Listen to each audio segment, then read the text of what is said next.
જાણીશું વધુ એક ચોંકાવનારી ખબર વિશે। પાણી ચોરી ઉપર પાસાની સજા।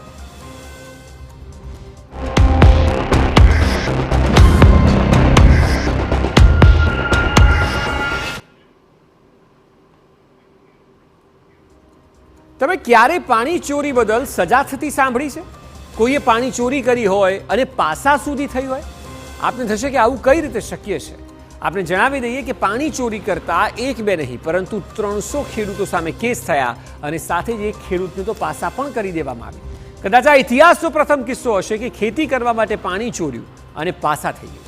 હવે ખેડૂતો આ મામલાનો વિરોધ કરી રહ્યા છે।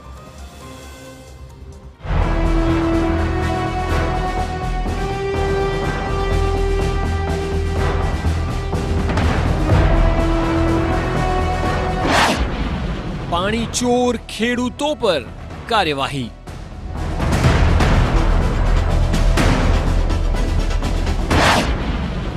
પાસા સુધીની કાર્યવાહી।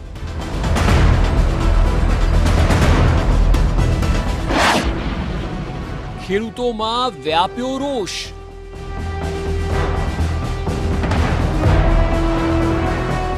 ખેડૂતો સિંચાઈના પાણી માટે વલખા મારી રહ્યા છે અને આ કોઈ નવી વાત તો નથી। દર વર્ષે આની આ સ્થિતિ સર્જાય છે અને એટલે આખરે ખેતીને બચાવવા ખેડૂતો કેનાલમાંથી પાણી લેતા હોય તેવા અનેક કિસ્સાઓ રાજ્યમાં જોવા મળે છે।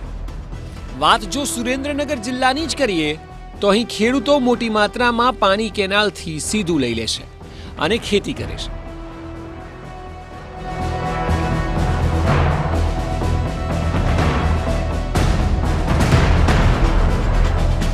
હવે જે ખેડૂતો કેનાલમાંથી સીધું પાણી લે છે તેવા લોકો સામે પોલીસ પ્રશાસને આક્રમક વલણ અપનાવ્યું છે।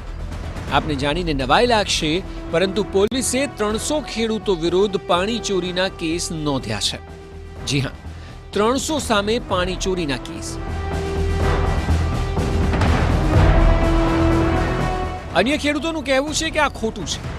આરોપ મુજબ એક તરફ સરકાર ખેડૂતોને સિંચાઈનું પાણી પૂરું પાડવામાં સદંતર નિષ્ફળ નીવડી છે ત્યારે બીજી તરફ સરકાર ખેડૂતોને પાણી ચોર સાબિત કરી રહી છે। આ વાતનો વિરોધ ખેડૂતો પોતે દર્શાવી રહ્યા છે। તેઓ ખેતી માટે પાણી લઈ રહ્યા હતા, કોઈ મોટા ઉદ્યોગો માટે થોડી પાણી ચોરી કરી હતી તેવું કહેવું છે। ખેડૂત છું અને પાણી કેનાલમાંથી લેતા હતા તો એના માટે બધા ગેરકાયદેસર રીતે કેસ થયા છે।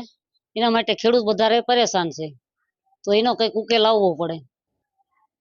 ખાસ કરીને આવા જે માફિયાઓ હોય છે એમની સામે પગલા નથી ભરાતા ને એમના સામે કોઈ કાયદેસરની કાર્યવાહી કોઈ કરતું નથી અને આવા નાના ખેડૂતને હેરાન કરે છે। શું લેવા પાણી લેતા હતા? ખેતી માટે, ખેતી કરવા માટે જ લેતા હતા, કોઈ ઉદ્યોગ માટે બીજા કોઈ માટે નહોતા લેતા। હવે શું માંગ તમારી? આ બધા ખોટા કેસ થયા છે એ બધા રદ થવા પડે અને ખેડૂતને પરેશાન કરવાનું બંધ કરવું પડે। ખેડૂતોનું એટલે સુધી કહેવું છે કે આ પ્રકારનો દંડ કેમ કરાયો?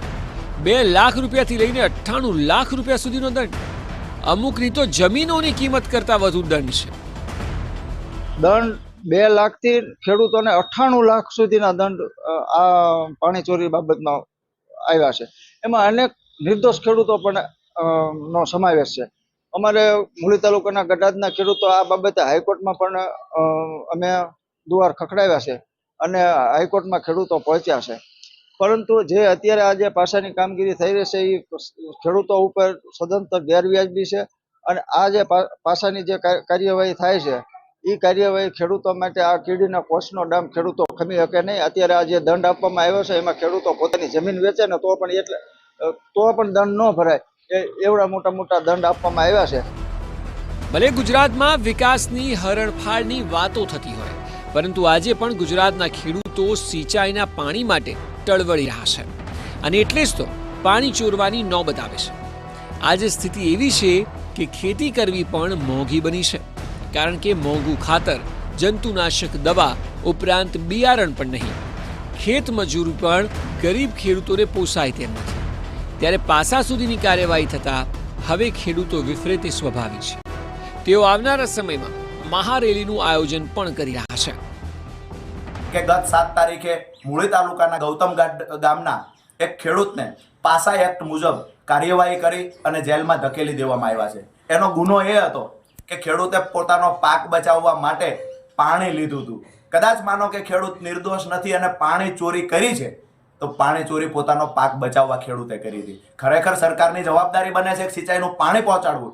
સરકાર જ્યારે પહોંચાડી શકી નથી, ખેડૂતે પાક બચાવવા પાણી લીધું, એના પર ગુનો દાખલ થયો, એના પર બોજો, જમીન પર બોજો નાખવાની કાર્યવાહી હાથ ધરવામાં આવી છે. અને એક દુઃખના સમાચાર સાથે એ પણ આવ્યા કે ખેડૂતને જેલમાં ધકેલી દેવામાં આવ્યો પાસા એક્ટ મુજબ. સુરેન્દ્રનગર જિલ્લામાં ખેડૂત મહારેલીનું આયોજન કરવામાં આવશે. ગુજરાતના તમામ ખેડૂત આગેવાનો આ મહારેલીમાં ઉપસ્થિત રહે છે. તમામ રાજકીય પાર્ટીના નેતાઓને પણ અમે આમંત્રિત કરીએ છીએ કે ખેડૂતો પર જ્યારે અત્યાચાર થતો હોય ત્યારે તમામ રાજકીય પાર્ટીના નેતાઓની પણ જવાબદારી બને છે ખેડૂતો માટે અવાજ ઉઠાવવો. અહીં ખેડૂતો સરકારને સીધા સવાલ કરી રહ્યા છે. સવાલ એ છે કે પાસા સુધી કેમ લગાવાઈ? ખેડૂતોને આ જ વાત માન્યમાં નથી આવી રહી કે પાણીની બાબતે સરકારે આટલી હદનું પગલું લીધું. અને એટલે જ તો તેઓ કહી રહ્યા છે કે પાણી ખેતી માટે લીધું, ઉદ્યોગો માટે નહીં.